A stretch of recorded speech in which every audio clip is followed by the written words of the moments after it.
আপনাদের প্রথমে সম্মেলনে স্বাগত জানাই। মূলত যে বন্যা যেটা হয়েছে 19 থেকে 23 আগস্ট যে অবিরাম এবং ভারী বৃষ্টিপাতের ফলে সাংঘাতিকভাবে ধ্বংস হয়েছে ত্রিপুরা। কৃষি, গবাদি পশু, ঘরবাড়ি ব্যাপকভাবে নষ্ট হয়েছে।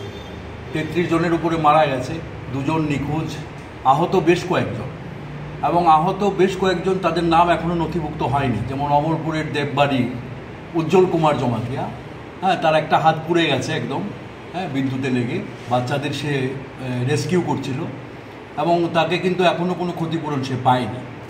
তো আমরা যেটা আজকে বলতে চাইছি যে যদি রাজ্যে যে বিপর্যয় নেমে এসেছে বন্যার ফলে, এই বিপর্যয়কে শুধু এটা প্রভাবিত এলাকা বললে হবে না, দুর্যোগ প্রভাবিত এলাকা, জাতীয় বিপর্যয় ঘোষণা করতে হবে ত্রিপুরাকে। কারণ ত্রিপুরায় মুখ্যমন্ত্রী নিজে বলেছেন সাংবাদিকদের পরে, সর্বদলীয় মিটিংয়ের পরে, যে 15,000 কোটি টাকা ক্ষতি হয়েছে। ঠিক আছে, কিন্তু দেখলাম আমরা মুখ্যমন্ত্রীর ত্রাণ তহবিলে 100 কোটি টাকাও নেই। এখন যেগুলো তারা বলছেন মুখে যে যারা মারা গেছে তাদেরকে 4 লক্ষ টাকা করে দেওয়া হবে, কিন্তু কারোর অ্যাকাউন্টে 1 টাকাও ঢোকেনি। শুধু 10,000 টাকা যেটা তাদের সৎকারের জন্য দেওয়া হয়েছিল, তারপর আর 1টি টাকাও তারা পায়নি। যারা শ্রম কার্ড বা অসংগঠিত ক্ষেত্রের শ্রমিক, তাদের 4,000 টাকা দেওয়া হবে, এটা এখনও ঢোকেনি।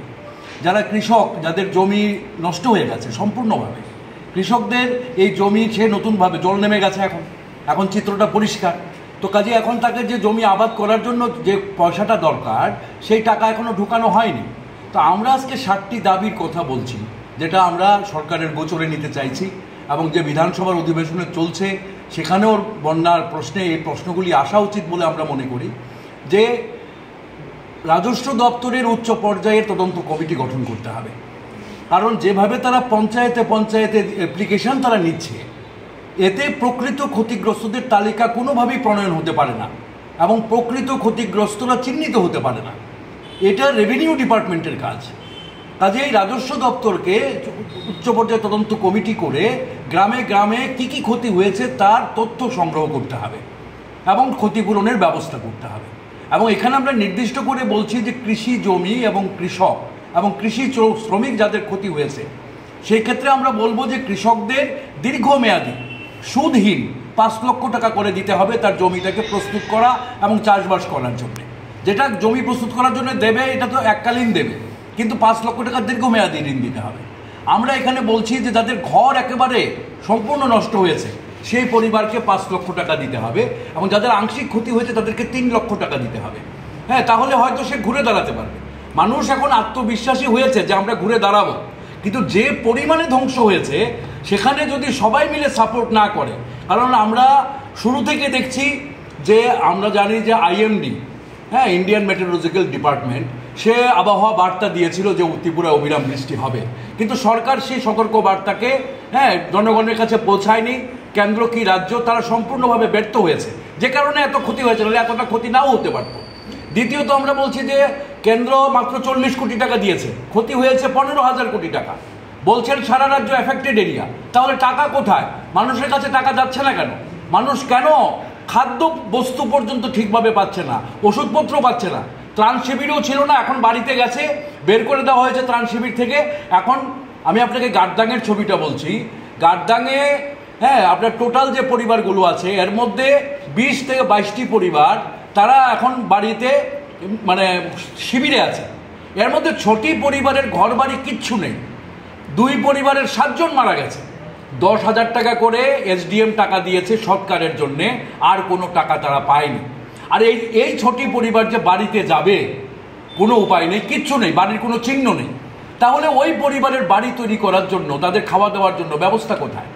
মানুষ সাহায্য করছে, বেসরকারি উদ্যোগে, সামাজিক সংস্থার উদ্যোগে, ব্যক্তিগত উদ্যোগে মানুষ সাহায্যের হাত বাড়িয়ে দিয়েছে, কিন্তু সরকারকে আমরা খুঁজে পাচ্ছি না। সরকার এবং শাসক দলকে আমরা কিন্তু বাস্তবে পাচ্ছি না। মানুষ করছে। তো আমরা এটা বলতে চাই আজকে যে 100 কোটি টাকার কম ত্রাণ তহবিল দিয়ে মুখ্যমন্ত্রী যে বারবার বলছেন যে আমরা এই করব, কিন্তু কিছুই তো বাস্তবে হচ্ছে না। কাজেই রাজ্যকে জাতীয় বিপর্যয় এলাকা ঘোষণা করতে হবে এবং সামগ্রিক ক্ষতিপূরণের ব্যবস্থা করতে হবে, মানুষ যাতে উঠে দাঁড়াতে পারে। কৃষি জমিকে পুনরায় আবাদের আওতায় আনতে হবে সরকারকে অগ্রাধিকারের গুরুত্ব দিয়ে। আর আমরা বলছি এখন একটা জব ক্রাইসিস ব্যাপকভাবে, যেখানে ফ্লাড সেখানে তো ব্যাপক ফ্লাড এরিয়া নয়, এমন এরিয়া তো মানুষের আজকে কাজ নেই, ঘরে তাদের চাল নেই, খাদ্য নেই। কাজেই আমরা বলছি যে বন্যা কবলিত এলাকার জন্য 300 দিনের কাজ এবং 600 টাকা মজুরি, আর বাকি এরিয়ার জন্য 200 দিনের কাজের ব্যবস্থা জরুরি ভিত্তিতে সরকারকে করতে হবে। হ্যাঁ, না হলে এটা হবে না।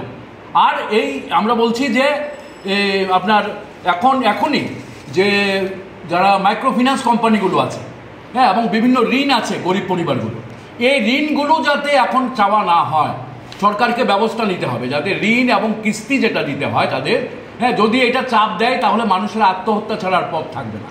কাজে সরকারকে এই দায়িত্ব নিয়ে, হ্যাঁ, মাইক্রো ফিন্যান্স কোম্পানি বা ছোটোখাটো যে ঋণ আছে, গাড়ি ঘোড়া অনেক গাড়ি, আমি কালকে গেলাম ফুটামাটিতে, অন্তত 10টা গাড়ি দেখেছি জলে ইঞ্জিন নষ্ট হয়ে গেছে। এই গাড়ি ঠিক করবে, সে কিস্তি কী করে চালাবে? কাজে শুধু মাইক্রো ফিন্যান্স নয়, যেগুলো প্রাইভেট ফাইন্যান্স আছে সেগুলোকেও যাতে কিস্তি স্থগিত রাখে সেই ব্যবস্থাটা সরকারকে করতে হবে। আর যারা বাড়িতে গেছে ত্রাণ শিবির থেকে তাদের জন্য ডাবল রেশন, ফ্রি ডাবল রেশনের ব্যবস্থা করতে হবে। হ্যাঁ, তারা যাতে ফ্রিতে খাদ্য পায় এবং অন্তত 6 মাস তাদেরকে খাদ্য দিতে হবে যাতে মানুষ নিজের পায়ে আবার ঘুরে দাঁড়াতে পারে। এই 7 দফা দাবি আমরা সরকারের গোচরে নিতে চাইছি। আমরা আশা রাখবো যে সরকার বাহাদুর, হ্যাঁ, যথাযথ পদক্ষেপ নেবেন। এখনও আমরা আশা করি, তারা মুখে বলছেন কাজে কিছু হচ্ছে না, কিন্তু আমরা এখনও আশা করি যদি সরকার বাহাদুর এটা না করেন তাহলে আমরা বাধ্য হব আমরা আন্দোলনে নামতে, জনগণকে সাথে নিয়ে, কারণ এছাড়া ত্রিপুরার মানুষের বাঁচার উপায় থাকবে না।